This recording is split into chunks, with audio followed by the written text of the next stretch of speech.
Alright, welcome back to another vid. Friday brew. Well, weekend brew. My cup of tea. Paranoid Android. Need a slurp already. Bloody hell, did you see that there? Probably didn't. I took a quick glance and I couldn't quite see it on the vid, but when I went to put it down, it kind of swished back and forth like a bloody middle of the Atlantic Ocean, the water, or the tea in there. That'd have been a disastrous start, wouldn't it, if it went everywhere. But yeah, here we are, lockdown. It's continuing. Oh, God, whinging already. Just started the vid. Two whinges. Whinging about the tea and then whinging about lockdown. But yeah, it's still going on with no real sign of it slowing down. But it's the same for everyone, isn't it? We're all just having to get on with it. And yeah, there's talk, obviously, at the end of the year, maybe. Everything, not so much going back to normal, but restrictions starting to come into place.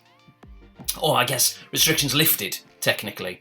So there's a degree, a modicum of normality, but it'll still be social distancing, really. But to what extent? You know, it's kind of weird, isn't it? Really weird times. I mean, what more can I say? We've all talked about it, but it is very odd. It's very strange. And over in California, where I'm at, it's now mandatory. I don't know what for the rest of the state. I don't know about the UK or wherever else you may be watching this from. But here in the state of California, it's mandatory to wear a mask, essentially, or some kind of covering on your face when you go out. So I think there's a couple of exceptions to the rule. One, if you're under 2, I don't apply to that one. And the other one is, what's the other one? Oh, if you've got some kind of like health issue which would prevent you from, for whatever reason, from wearing face covering. But apart from that, if you go out, maybe, I think if you go out just for a walk, as long as you're distancing from people, maybe that's alright still. But certainly if you're entering like a premise, public premise other than your own house, then you have to wear some kind of protective facial covering. So yeah, one of my sister-in-laws in the post quite recently sent like a bag of them that I think that she'd made. Unbelievable. It's one of them things, you know, when you're a kid, like especially if you're around about my age, so back in like the 80s or the 90s, whatever, and your auntie would knit you a jumper, and you'd be like, oh, bloody hell, and it's rubbish, but of course you've got to wear it, and when they come round, you don't wear it any other time, but when they come round, you're wearing it. And it's a bit like that. It's like, I'm not wearing one of them things, unless they come round, but they're not gonna, because of the times we're living in right now. But yeah, and it's irresponsible, isn't it? I know I should be wearing a face mask, but even at my age, there's that sort of element of embarrassment. It's a bit like when you're a kid and you don't want to wear a crash helmet or a cycling helmet or a bike helmet, whatever you want to call it. You don't want to do it because it doesn't look cool. You look an idiot. But you know it's the right thing to do. You know it's safe. But even at my age now, it's like I'm wary of wearing a face mask because I look silly. It's just stupid, isn't it? It really is. But the fact of the matter is, technically, I'm going to have to wear one if I go into a public place. So I guess just have to grin and bear it. If everyone else has got one on, then what can you do? It's the way it is, isn't it? I tell you what made me laugh the other way. It didn't make me laugh. It made me bloody annoyed. So we've got this is before the whole mandatory face covering kicked in. But we've got this place over here called CVS. And think of CVS like sort of a Boots. A bit cheaper, really, but they've got like a bit of food in there, but really it's like you can get your prescriptions in there, and if you know, I don't know, you might want to wear some lipstick or something, or just get some shampoo. Sort of a bit of everything. A little bit like Boots, the chemist, but maybe slightly low grade. But it is a national store. It's not like sort of localised. It's got like sort of like bright red sort of logo. I'll put a picture, I'll probably have already, of what a typical store looks like. Anyway, so we were coming out of there the other day. This was just the other day. And there was a woman kind of approaching, but she had like a cap on and looked a bit scruffy. And because over here especially, you get a lot of homeless people. Not so much like living like near me, but just in the area. And it, you know what it's like. I'm sure you've seen it in the movies in America, like California. They're everywhere, really. And it's sad, of course it is. But I'm just saying, you do see them all the time. And I could tell just by looking at her attire that she was probably one of those people.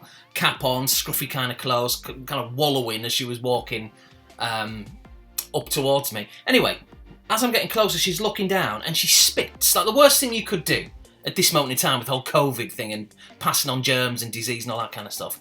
Spits. Now, it doesn't go at me, it goes at the floor, and we're probably about maybe 4 feet away. And she didn't see me, that's the thing, and I do think that, because as she kind of spits and I'm kind of just, as it hits the floor, I'm kind of walking past her and she looks up and she says hi. I felt a little bit guilty because I give her like a really filthy look. But then I kind of like switched it to like a, oh, hi, you know. And then we just carried on walking. But it's like, why would you do that? I mean, all right, like I say, maybe she didn't see me coming. I'd like to think she didn't, because she was looking down and she had a cap on, so that blocks out some vision. But why would you just spit like that, you know? But then again, I guess if she is homeless, then she's probably not watching the news. Probably doesn't even know what's going on. So maybe there's that. But I just thought it was ridiculous, you know, to do that. And it didn't hit me. It didn't really come anywhere near me. But it's just the fact that if I'd have been just a couple of feet closer, it's like, seriously, I'd have knocked her out. Wouldn't really. Well, I might have done. So that annoyed me. And then also the other thing I'll say about this COVID thing as well, this made me laugh. So apparently this has been going on for a few weeks. And I suppose when I think back and look back in hindsight and test the old memory banks, then yeah, maybe I do recall hearing this. But it was only last night for the first time at 8 o'clock, the neighbours and maybe a few further down, I heard what sounded like howling. And so I said to my wife, I said, what the hell's this? What's going on here? And she was like, oh yeah, it's the howling at 8 o'clock. And I'm like, what? Well, I live here and I didn't even know about this. You've never mentioned this to me. What's going on? So apparently, you know, obviously in the UK where 99% of people are watching this. So in the UK, you've got your clap for the carers. Initially, I thought it was the NHS. I think a lot of people did. But it's kind of morphed maybe into the whole carers thing. And rightly so, amazing job and all the rest of it. So 8 o'clock every Thursday, I think, over there, isn't it? Everyone comes out and starts clapping. I've seen the clips. Or they start whacking on those bloody pans and stuff. It's all that about. But fair enough, it's showing solidarity. I get that, and it's a good thing to do, good communal kind of thing. But over here, no, none of that. That's very British, isn't it? It's like, well done, bravo, round of applause for a minute or whatever, and then just go back into your house. Very British, very civil. Over here, no, howling at 8 o'clock. Apparently every night. I didn't know that until yesterday. I've not heard it every night. But yeah, Google it if you don't believe me. Only in America. Howling instead of clapping. You know what I mean? Obviously got to do something different over here. That's how it works. So yeah, so I heard this howling yesterday from the neighbours behind or next to us. And initially I just thought it was like some animals, some dogs. Didn't think it was wolves. I thought it was some dogs. And but it went on and then it did sound like people and it was getting a bit closer. And then that's when I said to my wife, what's going on there? And of course she knows about it. She's like, well, what's the howling? The howling at 8 o'clock. As if like everyone should be aware of this. I've never heard of this before. Bizarre. Like I say, only in America. So that's that. Other than that, not a lot's been going on really. I think for me, and I'm sure a lot of you are in the same sort of position, it's got to that point now where, you know, and I think I touched upon this in my last vlog, where I could cope, and I still can, for however long it lasts, but it's getting to that point where even someone like myself was fine with the lockdown, still kind of is to a degree, but it is starting to grate a little bit. It's starting to grate because what I kind of miss is the option, you know. It's the option of going out to a restaurant or to the cinema or to go and watch a football game or to go shopping in the mall or just to do anything, just to go and visit friends and family. That's kind of what I'm missing. It's the fact that we can't do it.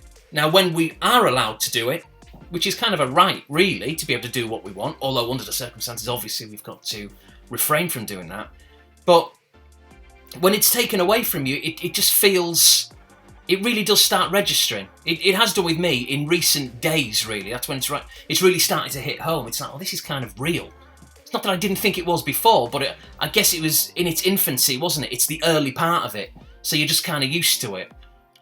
So it's not much of a big deal. But the longer it pans out, the longer it goes on, it starts to like, yeah, actually, I'm getting a bit bored of this.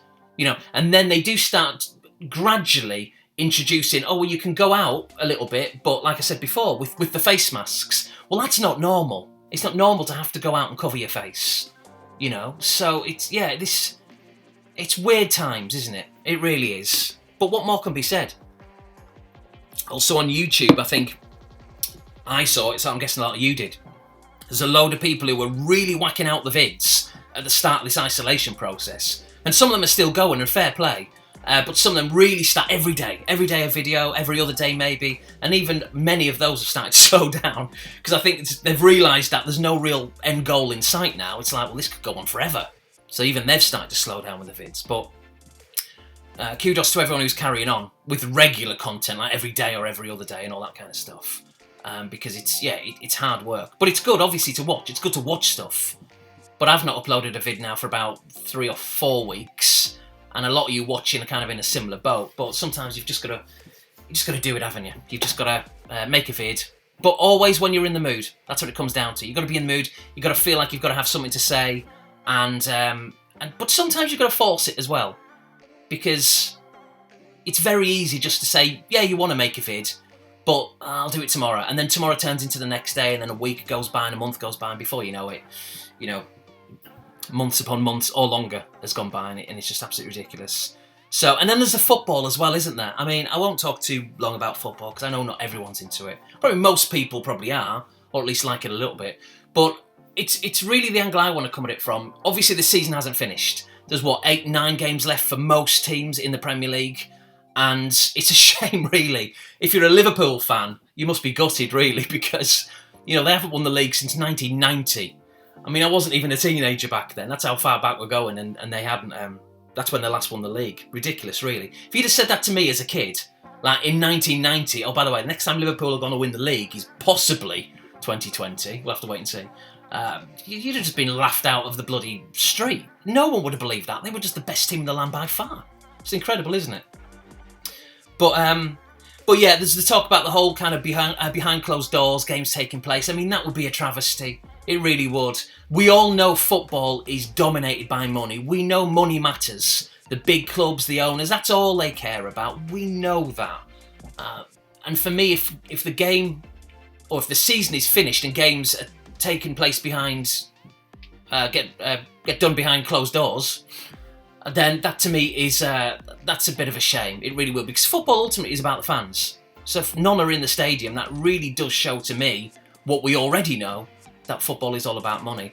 But then, like I said before, we're talking about potentially social distancing lasting until the end of the year, or maybe longer. So how are you going to get thousands upon thousands, 80,000 people or more in some stadiums, how are you going to get them all in there if we're doing social distancing? It's not going to work.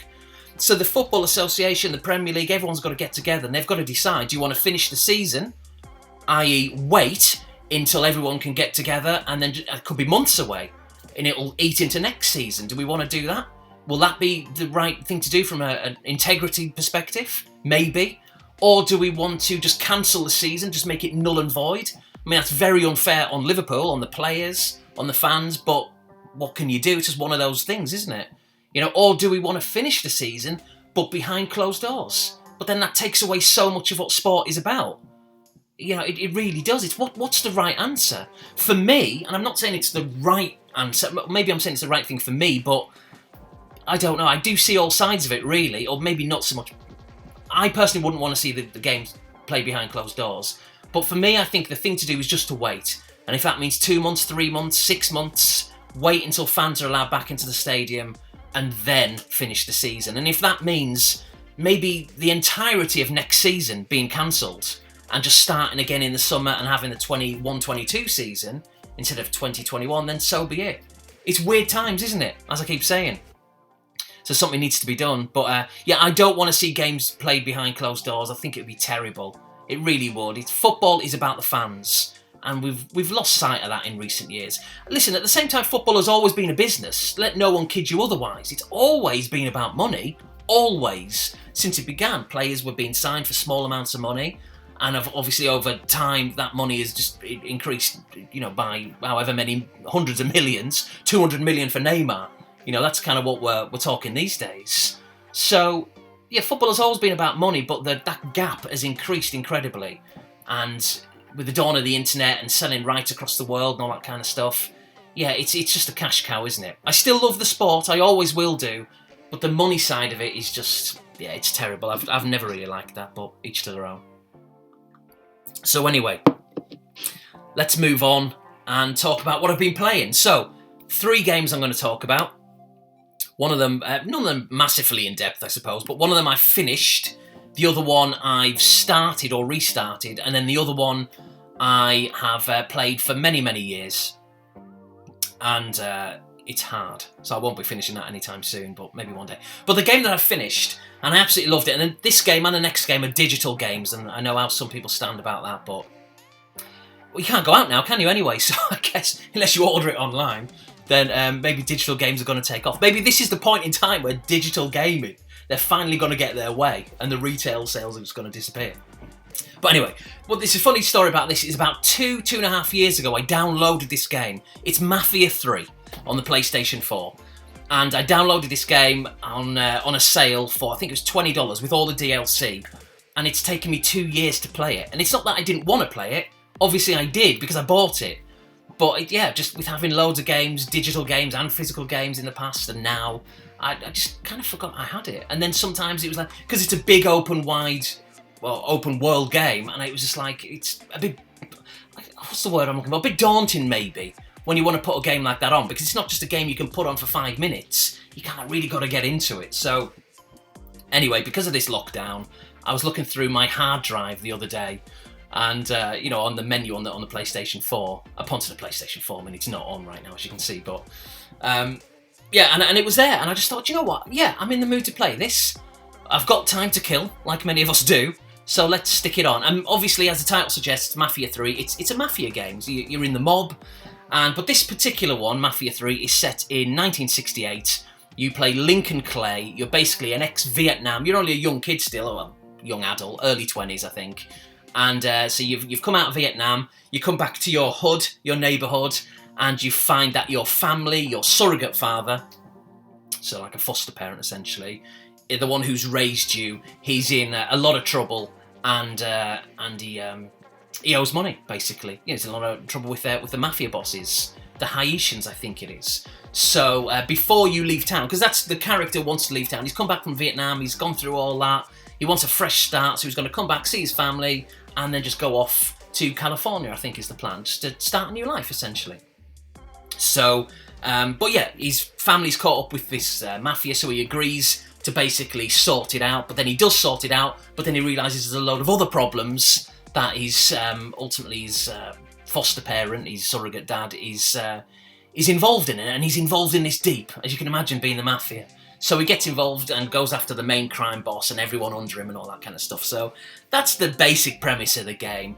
But set in the late 60s, 1968, so you've got the 60s music, the Rolling Stones are on there. You've got, Elvis makes an appearance. Status Quo, Pictures of Matchstick Men. I think when we think of Status Quo, we think, well, I guess it depends how old you are. But for me, I think of like the 80s with Rocking All Over the World, Burning Bridges, what was it, Margarita Time? Something about jeans, the blue jeans or whatever, something like that. I think of all those kind of In the Army Now, 80s Status Quo songs. And but I quite like them. I put a tweet out the other day and I said I quite like Status Quo, actually. They're alright. I know they're often derided, but yeah, I think they're pretty decent. Do you agree? Just say yeah. So, but yeah, so they're in the game, so you forget how old of a band, you know, they are, going back to like the 60s. And a stack of others. I'm sure Aretha Franklin might have been on there as well. Jefferson Airplane. So 60s bands, basically, or at least the ones I can get. I didn't see any Beatles ones on there. I didn't hear any. So that's great, because that's a brilliant era in music as well. A lot of Motown stuff going on, a lot of pop, a lot of rock for that matter, a lot of early roots of great music. If you're into that kind of stuff, a lot of soul music as well. So that's really good. You've got the radio stations when you can go in the cars and all that kind of stuff. I thought there could have been a bit more choice. I felt there was quite a lot of repetition when the songs were playing, but they're still good songs nonetheless. So that was that. Or the Seekers, was it the Seekers or the Searchers? I was confused those two. Maybe they're both on there, but there's a couple of good songs on there from one or both of those bands. So yeah, I like the soundtrack. That was pretty good. Graphically, I thought it was quite good. I mean, obviously it's a PlayStation 4 game, so it looks all right. And yeah, I thought it was decent. It's got this kind of, because of the angle of the character, that kind of third-person sort of view, a little bit like Uncharted. So sometimes it's easy to get kind of stuck behind objects, but you soon, acclimatise to that. That's not so much of a problem. Not just Uncharted, but maybe like a Grand Theft Auto as well. So there's that. Yeah, and I like the game. There's a fair amount to do, to a degree, but one of my problems with this game, it's a little bit like with Mafia 2, which I still need to go back to, and maybe more of that if I remember in a second, is that you've got this kind of open world, But there's a little bit to do in terms of missions, but I'd like there to be more sort of interaction, more things to do. Maybe go into shops and buy things. Maybe buy a house, buy cars, store them in your garage, do all that kind of stuff. Kind of, in a way, make it a bit like a Sims, like the Sims game, which I've not played for many, many years, but I like the element of that, making it kind of, it really makes it feel as if the world is being fully lived in. And you don't really get that with this game. Even though you can go pretty much where you want, you're sort of restricted in the things you can do, which stops it from fully being like a feeling like a fully living and breathing kind of world. But either way, so the basic thing is you've got your missions, you've got your objectives, you've got the main mission, you've got your side missions that you can do. You're essentially working for, well, you're kind of working for them, but they're working for you. It's like 3 underbosses. There's Vito, who is from the Mafia 2 as well, so it's nice to see him come back. There's Cassandra and there's Burke. Burke controls like the Irish part of town, or the district, and Cassandra kind of like the hollow where you're from, like the hood. And then you've got Vito, I think, who's kind of like sort of ex-Mafia, technically speaking, but now he kind of wants to see an end to that side of things, and he's willing to help anyone. He's kind of almost like a bounty hunter in a way, like a Han Solo kind of character. He'll help anyone, as long as there's money at stake, as long as he's getting something out of it, then I think he's happy. So you kind of hire those people, and in a way, you're also working for them as well. You're taking over the districts, you assign districts to them, and they have side missions which you can do, where you can go off and like essentially kill more Mafia members, underbosses or enforcers, Mafia bosses, and that's basically what the game is. You're just doing that mission by mission, just picking people off, working your way to the top, and getting to like the real hit list of like the Mafia bosses, like the Mafia family. You've got the main guy, and then everyone under them, like family members, and one by one you're kind of taking them out. So, yeah, no, I don't want to reveal any kind of major spoilers, but essentially that's what you're doing. So I liked it. I thought it was a good game. As ever on social media, there's a lot of mixed reviews about this game. It seems as if the general consensus is most people don't like Mafia 3. I don't know whether it's storyline, I don't know whether it's graphics, I don't know what it is. I thought it was good. I liked it, I've got to be honest. There's 3 lots of DLC. I've written them down in the corner here because I'd never remember them. There's Faster Baby, which is basically it opens up is it called Sinclair Parish? An extra district on the bottom left of the map, and that DLC is probably more in touch with the actual main campaign. The others that slightly deviate away, as I'll explain in a second. But Faster Baby is, it's essentially this racist, ultimately, cop, or many of the cops are, because it's that kind of era as well. Oh, I should really say that. There's a lot of racial undertones, and that's an understatement in this game. But it's all contextual, isn't it? So I think in those circumstances, I think it's all right. But just be prepared to hear a lot of those words, a lot of them, and everyone's pretty much saying it every 5 seconds. So yeah. So these in this particular aspect of the DLC, you've got the people who are very, very racist. There's like the Ku Klux Klan, a bit of a tongue twister, who are piping up everywhere, and you've kind of got to take those down. And it's a good DLC to play. It's like I said, it's got more in touch with the actual main campaign, so it's quite seamless how you can go from playing the campaign to the DLC. And what I like about the DLC as well is you don't have to play it once the campaign's finished. If you've got the DLC, it just opens it up on the map, so you can go there at any time. So you can kind of weave it into the campaign as and when you see fit. So that's pretty good. Then there's Stones Unturned. Stones Unturned basically takes you away for the main part, but not for all of it, for the main part from the map, and takes you to an extra part of it. And you're basically dealing with John Donovan, who is a prominent part during the game, one of Donovan's friends, one of his ex-army colleagues in Vietnam, and you go off and you do some missions essentially for him. It's more of like an insight into Donovan's past, but you still control Link and Clay. And so that's nice. There's some really good shootouts in that. So if you're into that kind of thing, a lot of paper flying everywhere and bodies here, there and everywhere. So that's pretty good. I do like that. And then the last DLC was really weird, and it's called Sign of the Times, and it deals with the occult. So, Link and Clay basically takes on the role of a detective, really, in this one, which is really weird. You've got this, I think it's the L1 button, and you've got this like kind of torch which you can use, and it's like an infrared thing. All this extra like really lights kind of show up on the screen. Now you've not got this weapon, if you want to call it that, or this It's not really a weapon, is it? It's more like just an extra tool you can have. You've not got that in the main game. It's just for this DLC only. So it's a little bit of a gimmick, really, but it works quite well in a way. But it's so set apart from the main campaign and the other DLC, dealing with the occult, a slightly supernatural, not fully, but there's an element of it without doubt. There's definitely LSD and all that kind of stuff going on as well. So it's really weird, a little bit tense in places, not quite scary, but a little bit tense in some of the things that happen, a little bit freaky. And you get a couple of these things, I mean, they're humans, but they're so off their face, you know, with like the occult and all that kind of stuff, that they're kind of running at you, a little bit like from, say, Left 4 Dead or something like that. So that's pretty scary because they're fast. So, yeah, that had me on edge for a little bit. But overall, I did like it. I liked all DLCs. All 3 DLC packs I thought were really, really good. So, yeah, it's a good game. If you like Mafia 2, or Mafia 1 maybe for that matter, on the PS2 and the Xbox, I'm sure you'll like this. If you like open world games, you probably will. But it's just weird how it got really mixed reviews. But I liked it. I thought it was good.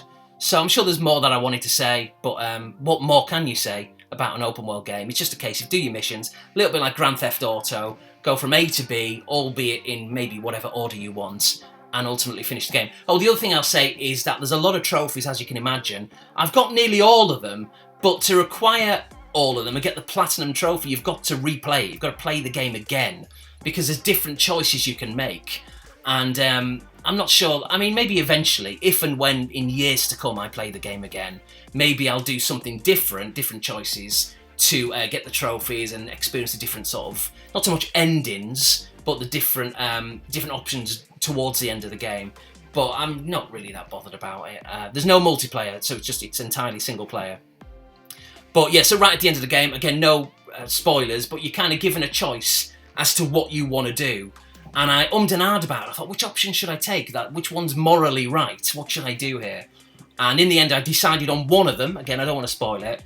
And then I did that, thinking that would end the game, which it kind of did. But all it does is it takes you back to the main game. And then you can, if you want, just go back and see what the other option's like. So it's kind of ruined it a little bit, in a way for me. I'd rather you chose one decision and then that's how the game ended, rather than having to, you could see both of them. But maybe that's just a personal thing. And then literally once you've seen both endings to the game, and I don't know if there's any more hidden away, but once you've seen the 2 sort of main endings, you can, you're given a choice whether you want to carry on the game or whether you want to start a brand new game.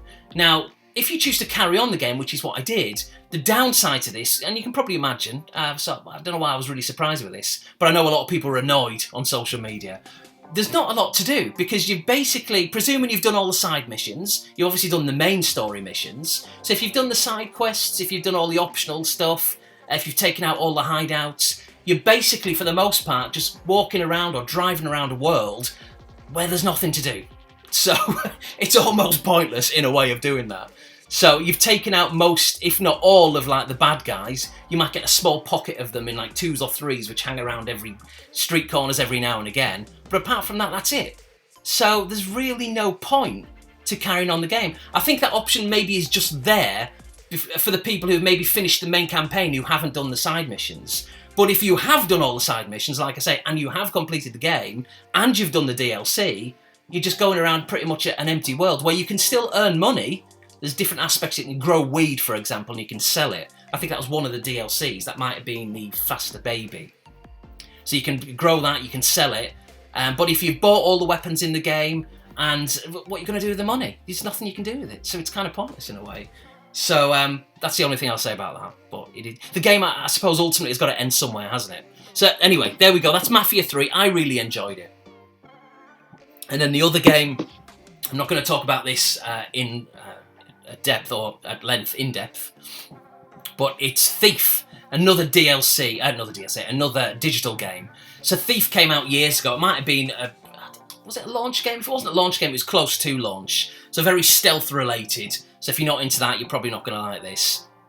But it just appeals to me. It always has. I love like the sort of Victorian. I don't know if it's set in London. I can't quite remember. I don't think it is, but it's set in like sort of that Victorian era. So it's very dark. It's rainy, thunder and lightning, and yeah, I like the stealth aspect of it, you know, and that just time period in general. So yeah, it's a hard game to play. The thing is, and it annoyed me because it slightly broke the immersion, so I started playing it. Oh, first I should say, I started playing this years ago, but then when I upgraded to the PS4 Pro, I must have lost the save, so I've had to start again recently, so it's not the end of the world. It's been a few years since I played it, so it still seems quite fresh. But I've set this brand new playthrough on the, I think it's Master difficulty, which I think is the hardest. I think it is. But it slightly broke the immersion because one of the first things that I did, so I sneaked into this person's bedroom. It's part of the game. You know, I didn't choose to do it. I'm not that weird. You've got to do it. And they're sleeping. This one particular person is sleeping on the bed. And the idea, of course, is to go through their belongings and steal like valuable stuff and earn money and all that kind of thing, as you can imagine. But you don't want to wake them up because they're snoring. And if you make too much of a noise, or at least you're led to believe, then they'll wake up. But the thing is that this was at the start of the game, so I didn't want to... Oh, sorry, what I did want to do... Well, technically I didn't want to wake them up, but I kind of wanted to see whether I could wake them up, just so I'd know later on in the game, like, could I be stealthy? How stealthy do you have to be? Anyway, long story short, I was making an absolute racket in this room, running around the place, and the person was still sleeping. And it ruined the immersion, because I thought, if you're going to set the difficulty to Master, the highest level, if it is called Master... if you're going to do that, then surely you've got to sneak around. The slightest bit of noise will wake them up and alert them, but it didn't do that. So that annoyed me, really. Now, I don't know whether that's just at the start of the game and later on in the game. I'm still pretty early in, like only on chapter 2, I think. Maybe when there's other situations when you're sneaking into people's houses and they're sleeping, maybe if you make a noise, they'll wake up. Maybe. I'll try it and see what happens. And I hope that's the case. Because otherwise, what's the point of sneaking around an environment, like a bedroom especially, when people are asleep? What's the point of sneaking around when they're not going to wake up? Even if you make an absolute racket, it's pointless, isn't it? So if that's an oversight by the developers, that's really disappointing. You know, seriously. So we'll have to wait and see on that. So I'm hoping, as I say, as the game progresses, that if you do make a noise, they might wake up. Even if it means being found out and having to restart at the checkpoint, I'd much prefer that. It would make it more realistic. Not that I have experience of creeping around people's bedrooms, obviously. Not anymore. Gave that up. Joking. So yeah, and then the last game that I'm playing is finally, it's the one behind me. It's Super Probotector on the SNES. I love that. Honestly, the boxes. The PAL boxes are amazing. Most of them. So, yeah, absolutely love this. Some dust at the top as well. Brilliant. So yeah, a really good game. Rock hard. It really is. I'm still stuck. I can't get beyond that bit. What is it? The bit where you've got on like a sort of a platform and you're using your arms to kind of cling to it and you've got like the flamethrower and you've kind of got to shoot in circles. Or at least I say you got to. That's, I think, the best way of killing the sort of the flying things that come down. But I remember struggling on that game and that level as well as a kid, like back in like the early 90s, 92, 93 time. And here we are all these years later, still the same. It's a little bit like Super Star Wars, which I did try and play again recently. I mean, it's a brilliant game, but it's just so hard. It reminds you how difficult games can be. Whereas in stark contrast, you know, that's another thing I could say. Mafia 3, for example, I set it at the start of the game to the highest difficulty setting. And other than a few situations here and there, mostly which were my fault, because I was being a bit greedy and a bit complacent, thinking, oh, I can take these on with like 1% of health. Other than a few examples, it was a really easy game on the hardest difficulty set, and it disappointed me. That's prevalent, I think, in modern games, isn't it? It really holds your hand. Whereas in older games, it didn't. And I don't know if it harks back to that time where, you know, it was like the arcade games, because the point of arcade games was to put more money in. So they made them hard so that you'd spend more money, and that was the point of it, wasn't it? And I think that translated to the early era of home computer and home console gaming. Whereas in these days, maybe because arcades have gone away a little bit, or well, a lot, then maybe there's much more of a casual market for gamers. People of all ages are playing games now, so they've made it a bit easier. Even though they do have the difficulty settings in the game, they're still not as hard as they used to be. I know there's the odd exception. People may say something like Dark Souls. I've still never played that game, any of them. Yeah, they're meant to be hard, but sometimes I question, how hard are they? I mean, maybe you're going, actually, Alex, they are very hard. Maybe, maybe not. I don't know. I just know that modern gaming, I mean, maybe this is a topic for another day, so I won't delve too deep into it, but modern gaming is quite easy, isn't it? For the most part, I think it is. Call of Duties, Medal of Honors, not so much Medal of Honors, what's the other one, the Battlefields. I've finished a lot of these on the harder settings and not really had that much of a challenge. But anyway, it is what it is. So yeah, Super Pro Protector, really liking it, and it's just a classic game, one of the many that I think of, which immediately springs to mind when I think of the early 90s and the Super Nintendo in particular. So yeah, brilliant game. Need another sip. Ridiculous, parched. So yeah, so let's move on to, scroll down my my notes, what I've been watching. Right, yeah. So I've watched a couple of movies. So yeah, being wholly into this like Mafia thing, I became mildly obsessed with the Mafia after playing Mafia 3. Oh, sorry, one more thing I'll say, because I've just remembered. So Mafia 2 and Mafia 3, weirdly, it looks like they're going to get some kind of remaster. I don't know why they do that with Mafia 3, it only came out like 4 years ago.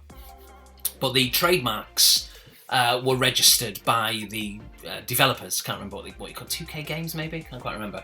And so yeah, Mafia 2 and Mafia 3 trademarks were re-registered. So a lot of people are saying they're going to be remastered. So that seems a bit odd, because Mafia 3, like I say, came out 4 years ago. It still looks alright. So why would they want to re-release it 4 years later? Unless they're going to do it on the PS5 with even better technology. But Mafia 2 being remastered, whether it's PS4 or PS5, really excites me, because I think it was just before Christmas I showed it on a pickup vid, and I talked about it probably on a Brew, I'm guessing. If it wasn't a Brew, it was on a pickup vid, or maybe some other vid I made. And I said how I'd really got into it. I played the demo 10 years ago, always wanted to play it, but never did. And then I started, and I really got into it, but then, as ever, you start playing other games and you forget about it. Now, I've been meaning to go back to Mafia 2 in more recent times, but now there's rumours of this remaster coming out. I'm holding off from playing the PS3 version, because a PS4 version of Mafia 2, or PS5, would be amazing. It will look so much better. Maybe they'll add to the world and make it a bit busier, more things to do, maybe expand the map a little bit and add other things to it. And if they do that, I'd love to play it. So I'm really excited about Mafia 2, particularly coming out on the PS4 or the PS5. And I imagine it might be this time this year, or it could be next, but it's obviously in the works. So yeah, if you're into Mafia 2, Mafia 3, that's interesting. Like I say though, Mafia 3 being remastered, that's really weird. I don't understand that one, but Mafia 2, really looking forward to that. So that's in the future. But yeah, so I've been really into the Mafia thing after playing Mafia 3. I put Mafia 3 on and I was playing it solidly, like every day it seemed, for like several hours at a time. I really got into it. And then after I finished the game, I went online, I watched like a couple of sort of like mini documentaries about the Mafia, really became mildly obsessed with this. And so when it came to sitting down the other night and watching a movie, last night actually, I was like, well, what am I going to watch? And what Mafia movie? So I nearly started watching the Godfather movies. I will watch them in the future, and when I do, I'll talk about them on a vlog, a Brew, or otherwise. I thought, well, no, I'm not going to watch those because it's a trilogy and I'd rather watch them all and then talk about them in an ideal world. Even all these years later, I still don't think I've seen Mafia 3. The Godfather 3. So I'm looking forward to that eventually. But I thought, I'm not going to watch those right now. I nearly watched The Irishman, which came out last year. Robert De Niro, Joe Pesci. But I didn't. The only reason I didn't watch it is I looked at how long it was. And it was 3.5 hours, and I thought, bloody hell, I'm not sure I want to do that. Not right now. I wasn't in the mood for a 3.5 hour movie. So maybe in the future. I mean, the last time I did that, I mean, I've said this before, I went to see Dances with Wolves, Kevin Costner. That must have been about 3 hours. And I was only about 13, I think, when that came out. 12, 13 maybe. I went to see it at the cinema, with my wife will be furious if she watches. I went to see it at the cinema with 2 different girls on 2 different nights. Player. Unbelievable. And it was about 3 hours, wasn't it, if anyone remembers? Dances with Wolves, bloody hell. I've not seen it since. Unbelievable. Brings back bad memories. Not bad memories, but just, it's a long movie, you know. Good memories in a way, but yeah, I thought it was a decent movie. It just went on. But when you're watching it 2 nights in a row, Dances with Wolves, bloody hell, unbelievable. So yeah, so I didn't fancy watching The Irishman for 3.5 hours. It was a bit too long. So I looked at a few other movies, and the one I settled on, and it's a classic, but I'd never seen it. And I'll just say straight away, it's amazing. I absolutely love this movie, and it's Goodfellas. So basically starring Ray Liotta, Robert De Niro and Joe Pesci, like I say, who were in The Irishman, the latter 2 anyway. And I just thought it was absolutely fantastic, directed by Martin Scorsese. And so basically the premise of this is the Ray Liotta plays Henry Hill. Now, Henry Hill is a real character, so it's based off real-life circumstances, basically. And he's a young lad who, in the movie at least, I don't know how much of it was artistic license, but in the movie, is a young lad from a typical kind of sort of half Irish, half Italian background. I think it's in New York. And I can't remember that bit, which is a major part of the story. But yeah, basically, he's just not poverty-stricken, but just very kind of, run-of-the-mill sort of background. And not particularly rich at all. And struggling a little bit financially. And of course, being in his maybe early to mid-teens there or thereabouts, he wants to earn money. And he sees opposite the street this like kind of cafe which is being run. And the Mafia, the mob always go there, like every day. They live there, basically. And there's so much respect shown there, No one ever questions them. The police never stop them. In fact, the police kind of, everyone's being bribed, aren't they? So he sees this, he witnesses this every day, and he kind of thinks, I'd love to do that, because he's shown so that people who were there, like the mob, the Mafia, they're shown so much respect. They've got all this money, they wear all these nice clothes. It just seems like a family, and he just wants to do it. Anyway, so he starts helping out there, and then eventually, long story short, he becomes part of it. So his dad finds out very quickly, because he's not going to school. So his dad finds out he's doing this. His dad beats him, and then so he then goes to the Mafia and says, I can't work for you anymore because, my dad's found out that the school have wrote a letter to, and all that kind of stuff and sent it to the parents' home. And then so the Mafia get hold of the postman and say, right, if you send any more letters to this parent's house, you're going to get whacked, basically. So the postman's like, all right, I won't do that anymore. So that means Ray Liotta, Henry Hill, he can carry on working for the Mafia without going to school. The school are never going to tell, or they're going to still write the letter, but the letter is never going to get to the parent's house because the postman's not going to deliver it because he doesn't want to get whacked. So he can carry on working for the Mafia, basically. A bit convoluted story that I've given you there. But so that's essentially what happens. He joins the Mafia and starts doing more and more jobs, and it just gets out of hand very, very quickly.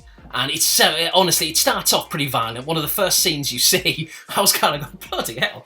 That was a bit of a shock what you see. But that was a lifestyle, wasn't it? And also it's a movie as well, so I guess they have to add that to it as well. But yeah, so a lot of language in there, a lot of violence. But I just thought it was really well put together. Really good acting, strong acting, an absolute classic. And the fact that I'd never seen it, I mean, I was aware of it. I'd heard it all these years, but I'd never sat down and watched it. But I thought it was really good. The acting was fantastic. It's the way the story progressed. It sort of watches him kind of crumble as an individual, as a human, because he just gets in deep. Because really, he's just a kid when he starts, in like, what would have been, is it the 60s or maybe it's the early 70s? Maybe it's the 60s or the 70s.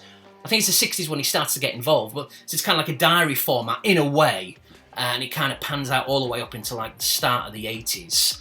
And so like I said, based on reality as well. So I don't want to reveal any spoilers again, but it gets to a point where he's kind of got questions which he has to ask himself, decisions which need to be made for the sake of his life and his family. And so, yeah, so you've got to watch it. If you're into like the mob movies, the Mafia movies, or if you're into your nostalgia and your retro, which I am, because this movie came out in 1990, then you might get a real kick out of it. I thought it was brilliant, I've got to be honest. So that's Goodfellas, absolutely brilliant. And there wasn't a sequel. And not a direct sequel. There's a couple of people who said there's a couple of other movies which are kind of related to it. I mean, some say like The Irishman in a way. I guess because it's Scorsese. Still can't say his bloody name right. Martin Scorsese. There we go. And Joe Pesci and Robert De Niro. Maybe because they're in it and they were in the Goodfellas. Maybe some people think it's somehow related, but it isn't. It's completely different. And there's another movie which I can't remember. Like Casino, possibly. Some people are saying, oh yeah, that's kind of... It's not. This is like a standalone movie, and there's no sequel, and there can't really be a sequel because of the way the story panned out. It just wouldn't really make any sense. And it's based on reality as well, so that's that. Yeah, brilliant movie. You've got to watch it, and I'm really looking forward now to watching The Irishman. I've just got to set aside 3.5 hours to watch it, so we'll have to wait and see on that one. So, and then the other movie which I watched last night as well is a movie which has got a lot of stick, a heck of a lot of stick. That's the nature of social media. I say that a lot. We all know that. Some people love it, some people hate it. You can't win. Every opinion on anything is out there on social media, be it YouTube, Twitter, Facebook, wherever. So anyway, I sat down and I watched Star Wars Rise of Skywalker. And yeah, listen, let me just say that the last prequel, or the last sequels, I suppose, that we've had, I've liked them. I've liked them all. I've liked all the modern Star Wars movies, but none of them have been great, but I don't think any of them have been as bad as some make out. But I guess it's just a game of opinions, isn't it? But I will say that with the rise of Skywalker, I suppose as with the other ones from Rian Johnson, J.J. Abrams, or one from Johnson and two from Abrams, what you've had is you've had inconsistencies really in the storyline. You've had things which will happen, which maybe Abrams wanted to do something and Johnson comes in and he wants to do something, so you kind of, unravel something a little bit too much. Maybe Abrams didn't want to do that, so then he goes back and he wraps it up a little bit more. And so it creates these inconsistencies in the storyline at times. You've also got things that happen, particularly in The Rise of Skywalker, which you just question, like, how is that possible? For example, I mean, this isn't a spoiler or anything. It's just one of the things which happens in the movie. I don't know if you saw the trailer, but in one of the trailers where Rey is running and Kylo Ren is coming in behind in his spaceship, I can't even remember what you call it, and in the desert sort of scene, and she does that backflip, and I think that's where the trailer sort of stops. Well, it carries on, obviously, as you can imagine, and as she does the backflip, she strikes a lightsaber down on one of the wings on the spaceship, so obviously it breaks off, and it causes the spaceship to go kind of crash. But before it crashes, the other wing breaks off, as you can imagine, and that little bit in the middle, that Kylo Ren's sitting in, where he's piloting the vehicle, that ball essentially starts rolling down, and it explodes. So you'd think, well, how was anyone going to survive that? But of course, within a few seconds, he gets up, and you don't see him getting up. You just see him walking towards, Rey, and you're like, how did he escape that? How is that possible? There's a lot of things like that which happen. I think there's another one where Kylo Ren, towards the end, he has a gun, and then the next scene he doesn't, and he's not shooting anyone because he doesn't have the... What did he do with the gun? Now, maybe I need to watch it again, but my first reaction was, where did that go? I can't... Unless he dropped it, and I can't remember. There's a lot of things like that which happened. A lot of strange things early on in the movie. So again, it's not a spoiler because it's very early on, but Rey... In fact, it's right at the start, really. Rey's doing her training, for the preparation of taking down, the New Order and all that kind of stuff. And... So she's doing a training, but she realises she's not quite up to it. She doesn't feel like she can do it. So she hands Luke's lightsaber to Leia and saying, oh, she can't really do this. And Leia takes it off her. But then 5 minutes later, Leia gives it back to her. It's like, well, why? I don't know. Maybe I'm being nitpicky, but it's just they could have handled that a little bit better. Also with Leia as well, because obviously what happened with Carrie Fisher, she very sadly, of course, passed away. So it was a very difficult thing. How could they do that? But I think under the circumstances, they handled it quite well, because there wasn't a lot of footage that they could have used. I think they had to use a lot of footage from the old movie, maybe stuff which, like extras, and kind of weave it into this one. So how they've done it, it kind of works, but you can definitely tell that it wasn't quite right, not really. And then there was a bit of CGI later on in the movie with Leia as well, which looked terrible, for me anyway. And it was kind of deliberately, I think, done at night. We got a lightsaber, so her face was kind of darkened. I think it was taking place in the woods or something. And it was one of the scenes that kind of Luke was sort of reciting. And it just didn't look... It didn't look right, it really didn't. And I thought with all the technology in place, they could have made that look a lot better. I've seen better CGI than that. But still, again, maybe I'm being a little bit too fussy. But overall, I think as a spectacle, I think in terms of the cinematography, in terms of the lighting, in terms of the action, I thought it was good, I liked it. I thought ultimately it was an enjoyable movie, it was fun. And that's what movies are all about, and that's what Star Wars is all about. But it's just the fact... I think that there's a few inconsistencies, maybe because of different directors being involved. They're all kind of trying to outdo each other and to outscore each other, really. And it made for inconsistencies in the plot and not really knowing where Star Wars is going. And I think because Star Wars is such an amazing franchise, it's so popular, that I think the bar, as a result, has been set so high, and it can never be reached. It could be an absolutely amazing Star Wars movie. You're still going to have some people who were disappointed, and that's just the way it is. I mean, but I liked it. I thought it was a good movie overall. Is it amazing? No, it wasn't amazing, but was it good? Yeah, I think it's better than people make out, but there's a few faults. Another one as well, again, it's not a spoiler, we could view it that way, but it's not at the end of the movie or anything, it's just something which happens. I won't say the character, how about that? But there's a particular character who you again, I'd have to watch it back, but as I was watching it, you see the character, not so much the character directly die, but you see a vehicle that he's in, well, he or she, you see it, oh, bloody hell. You see it explode, so you think, oh, that's a bit of a cheap way to get rid of that particular character.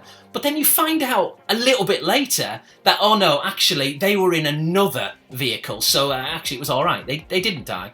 So, but you think, hang on a minute, I didn't see two vehicles there, I just saw one. But, so that was a bit lame, how they did that.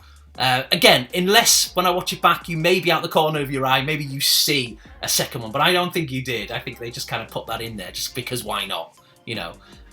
So there's a lot of those, a lot of situations like that in the movie where it doesn't really make sense, but 5 minutes later they rectify it. So they're playing around with your emotions a little bit, but playing around with your emotions with illogical things. You know, it just makes sense because they say it does. So it's like, oh, all right, fair enough. I know it's a movie, but it kind of, I don't know, some of the things that happen defy Star Wars lore. But it's fine. It's just science fiction, it's fantasy. As I say, I don't want to be too harsh on it. I enjoyed it. Ultimately, like I said, that's what movies are about, aren't they? They're about fun, they're about enjoyment. I'm not that kind of person who's going to hit hard on it. I walked away from the movie quite liking it, so I'd give it like a 7 out of 10. So I think you should watch it. But I do fully realise there'll be a lot of you watching right now and you're like, no, it wasn't good enough. I didn't like it. They ruined this. They shouldn't have done that. I realise that. I accept that there's a lot of things that they got wrong and things that just didn't work and maybe some things that just didn't make sense. I understand that. But yeah, all in all, I thought it was decent. The ending as well, which I'm not going to reveal. Initially, I was questioning how that happened. With the individuals concerned, what happened to that person? But then it quickly kind of made sense. But initially, when it was happening, I was like, I don't what? But yeah, I accept that. That's kind of fine. It's a bit cheap in a way. I would have liked to have seen it slightly pan out a bit differently. And then the literal ending, where the person says what they say, yeah, I guess I could see it coming. But yeah, anyway, enough of that. I'm just repeating myself. It's making the video go on for even longer. I liked it. I thought it was a decent movie. And yeah, 7 out of 10 for me. And then last but not least, what I've been listening to. So really annoyingly, I'm going to show 3 albums really quickly here. And yeah, basically, I'm going to show 2. But it should be 3. But one of them, it's gone missing. I don't know where it's gone. Bizarre. So the 2 albums, and there's a reason why. It's Oasis, Definitely Maybe, and What's the Story, Morning Glory. So, yeah, I've been listening to these absolute classic albums. The other one I've been listening to is Be Here Now, but it's disappeared. So, it's not Be Here anymore, disappeared now. Don't know where it's at. I've not got the vinyl flat, I do have the CD, but I just couldn't find it. So, but I'm sure you'll know what it looks like. And knowing me, I'll probably put a picture anyway right now. So you can see what it looks like. A brilliant album, very underrated. But the reason I've been listening to those is on Twitter. There's this thing which has been happening recently by Tim Burgess from The Charlatans. And it was about a month ago, there or thereabouts. And he started this thing called Tim's Listening Party. And the premise behind it, and many people have done this before, so he wasn't the originator of this as far as I can work out. Although he claims to have invented this like 10 years ago or something. Maybe he did. But I'd only been aware of him doing this up until recently. So the basic premise is him having the platform he does, being in The Charlatans and being fairly well known. He'll basically get all these contacts, people who maybe wrote the songs, sang on the songs, played on the album, and maybe producers of the record. He'll get them all online at the same time, and everyone presses play, whether it's a literal CD, a vinyl, or Spotify, or however you're listening to the music. Everybody listens to it at the same time, and then people are commenting on it, including the people who wrote the album. They'll be like, oh yeah, well I wrote this song because of this, that and the other. And it's kind of a really fascinating insight into albums, and it's giving you a wealth of information which you've never known before. Like some of the people with Oasis, Brian Cannon I think his name is, he was showing a load of artwork and photos which he'd taken, like some stuff which has never been seen before, and ideas that he had for front covers, and just fascinating insight as to why, for example, he sort of went with this as opposed to another street. Why on the cover of All Around the World, a single that was released from Be Here Now, why he chose that cover, which was a Bournemouth Beach, my old stomping, or one of my old stomping grounds, of course. Not where I was born, but where I moved to when I was quite young. And And he was saying, well, basically, we chose Bournemouth Beach because his football team were Wigan, and Wigan were due to play Bournemouth that week. So he was in Bournemouth, so he used Bournemouth Beach. I think he said on Twitter, if Wigan were going to play Torquay, he'd have taken a photo at Torquay Beach. It's just funny how these things kind of pan out. It's just fate, isn't it? Just the way it is. So, so Bonehead, basically, from Oasis, Paul Arthurs, the member of Oasis, one of the early members of Oasis. So, of course, he quit in '99, I think, before Gem Archer and Andy Bell joined for Standing on the Shoulder of Giants. But, so he was online to talk on all 3 occasions about Definitely Maybe, about Morning Glory, What's the Story, Morning Glory, and Be Here Now. And it's just fascinating. It was just interesting, just watching them in live, in like a live time, just commenting and giving their opinions and their thoughts. And just this sense of sort of community. There's definitely a communal sense of everybody listening to it at the same time and communicating. Like, I'd leave a comment, sometimes people would respond, or I'd like their comment. It was just a really nice, under the times that we're in with lockdown, it was just a real sense of a communal spirit, like I say. Now, the thing is with Tim Burgess, he's doing this all the time. He's doing it every day, several times. So obviously he's doing all his favourites, people he knows, and I've not listened to them all. But the Oasis ones I have. I think I listened to a Charlatans one. There's 1 or 2 others, but I'm not going to do it every night. It's just something to do every now and again. But anyway, so that's what I've been listening to. And it was nice to sit down and listen to the albums in full. No distractions. It was just listen, well, other than the tweets coming in and reading those. But just listening to the album. And it was just great for the first time in many, many years. And for me, this is Oasis's... For me personally, I know everyone's not going to agree. For me, this is their best one. It's my favourite one. Most people are probably going to say this. And of course, it's a classic. Definitely Maybe, but I'd have to say this. It's just more nostalgic to me. It means more to me, and I just think it's a better all-round album. So yeah, I'd say that. And I'm kind of going to touch upon that album in my next vlog, which ties me in nicely. My next vid, which I'll probably do sometime, maybe the next day or so, there or thereabouts, or whenever I get the time. And it's a video response. I was tagged by Carl's Room 70, and it's a 90s tag, basically. There's 7 questions. Could have done with being 27 questions, because I love the 90s. The 80s as well I could have done, but definitely 90s. But nonetheless, it's only 7 questions, so I'll do that, and I'll tag a couple of people, but I'll also leave it like an open tag. So if you want to do a response, then please feel free to do that. Why not? It's something to do, isn't it? And something to watch.